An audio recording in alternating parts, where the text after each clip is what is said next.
लावणं योग्य नव्हतं असं कोर्ट म्हणतंय। यासह बाईक साध्वीची होती हे सिद्ध होत नाहीये। खरं तर ती बाईक साध्वीची होती या संदर्भातले आरोप करण्यात येत होते, मात्र आता ती बाईक साध्वीची नसल्याचं समोर येत आहे। शिवाय UAPA लावणं सुद्धा योग्य नव्हतं असंही कोर्टानं म्हटलेलं आहे।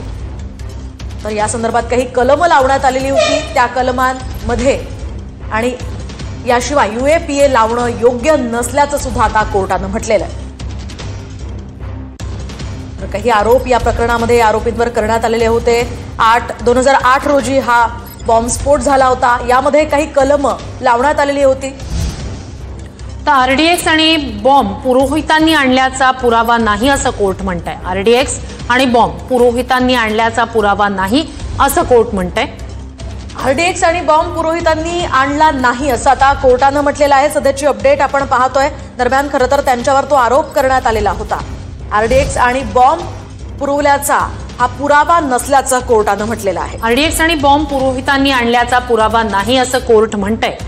RDX आणि बॉम्ब पुरोहितांनी आणल्याचा पुरावा नाही असं कोर्ट म्हणतंय। कोर्टात निकाल वाचनाला सुरुवात झालेली आहे। RDX आणि बॉम्ब पुरोहितांनी आणल्याचा पुरावा नाही असं कोर्टानं म्हटलंय। दरम्यान निवृत्त लेफ्टनंट कर्नल पुरोहित हे त्यावेळी स्फोटकांची व्यवस्था करण्यासाठी ते गेलेले होते आणि त्यांनी खरं तर ही स्फोटासाठी RDX ची व्यवस्था केल्याचा त्यांच्यावर आरोप होता, मात्र त्या संदर्भातले पुरावे नसल्याचं आता कोर्टानं इथे म्हटलेलं आहे। RDX आणि बॉम्ब पुरोहितांनी आणल्याचा पुरावा नाही असं कोर्टानं म्हटलेलं आहे। 2008च्या मालेगाव बॉम्बस्फोट खटल्याच्या निकाल वाचनाला सुरुवात झाली। पुरोहितांनी संस्थेची रक्कम स्फोटासाठी वापरल्याचा सुद्धा पुरावा नसल्याचं या ठिकाणी कोर्टानं म्हटलंय। पुरोहितांनी संस्थेची रक्कम स्फोटासाठी वापरल्याचा पुरावा नसल्याचं आता या ठिकाणी कोर्टानं म्हटलेलं आहे। सध्याची महत्त्वाची आणि मोठी अपडेट या प्रकरणात आपण पाहतोय। पुरोहितांनी संस्थेची रक्कम स्फोटासाठी वापरल्याचा पुरावा नाही असं कोर्ट म्हणतंय।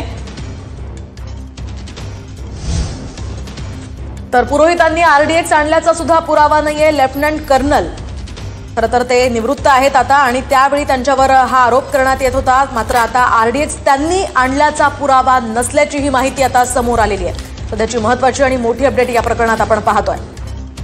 तर पुरोहितांनी RDX आणल्याचाही पुरावा नाही असं कोर्ट म्हणतंय। पंचनामा नीट झाला नव्हता, मोबाईलमधूनही पुरावे आढळलेले नाहीत, आरोपींमध्ये बैठक झाल्याचा पुरावा नाही, यासोबतच पुरोहितांनी RDX आणल्याचाही पुरावा नाही असं कोर्ट म्हणतंय। या पार्श्वभूमीवर पुरोहितांनी RDXचा या ठिकाणी त्यांनी व्यवस्था केली नसल्याचा कोणताही पुरावा आढळलेला नाहीये असं कोर्टाचं म्हणणं आहे। याआधी स्फोटकांची व्यवस्था करण्याचा त्यांच्यावर आरोप करण्यात आलेला होता, मात्र त्या संदर्भातला पुरावा आढळलेला नाहीये।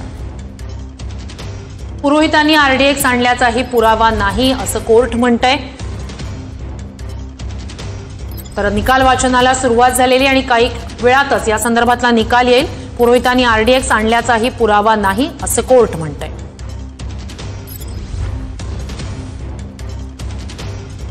पुरोहितांनी RDX आणल्याचाही पुरावा नाही असं कोर्ट म्हणतंय। याआधी सुद्धा कोर्टाकडून निकाल वाचनाला सुरुवात झाल्यानंतर काही महत्त्वाचे मुद्दे समोर आणण्यात आले। तर फक्त संशयाच्या आधारावर आरोपींना शिक्षा होऊ शकत नाही असंही कोर्टानं म्हटलंय। फक्त संशयाच्या आधारावर आरोपींना शिक्षा होऊ शकत नाही असं कोर्टानं म्हटलंय। फक्त संशयाच्या आधारावर आरोपींना शिक्षा होऊ शकत नाही असं कोर्टानं म्हटल्याचं कळतंय। संशयाच्या आधारावर आरोपींना शिक्षा होऊ शकत नाही असं कोर्ट म्हणतंय।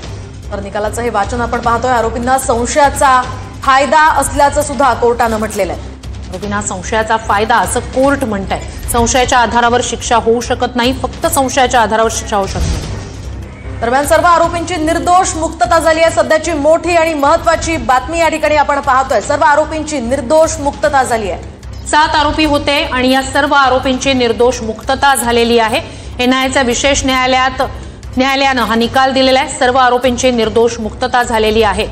यामध्ये 7 आरोपी होते। साध्वी प्रज्ञासिंग ठाकूर, लेफ्टनंट कर्नल पुरोहित, यासह निवृत्त मेजर रमेश उपाध्याय, अजय राहिरकर, समीर कुलकर्णी, यासह सुधाकर चतुर्वेदी, सुधाकर द्विवेदी या सगळ्यांची आता निर्दोष मुक्तता झाल्याचं सध्या आपण पाहतोय। आताची मोठी आणि महत्त्वाची घडामोड, बॉम्बस्फोट प्रकरणातील या सगळ्या आरोपींची निर्दोष मुक्तता झाली आहे। 2008 मधला मालेगाव मधला हा बॉम्बस्फोट आणि त्याचा 17 वर्षांनंतर आलेला हा निकाल, सर्व आरोपींची निर्दोष मुक्तता।